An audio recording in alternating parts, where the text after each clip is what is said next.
Sabahınız xeyir. Erkən həftə hamiləlik müayinəsi edirik. Bu həftələrdə zaten pasientləri 2 həftədən beri çağırırıq.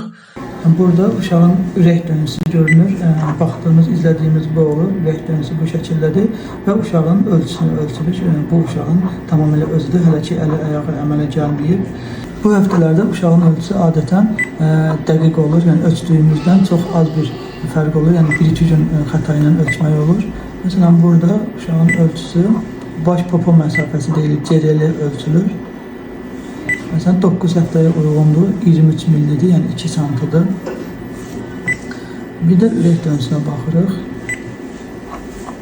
Ürək döngüsü bu həftələrdə biraz sürətli ola bilər, amma sonra yavaş-yavaş qaydasına düşür. Məsələn, burada ürək döngüsü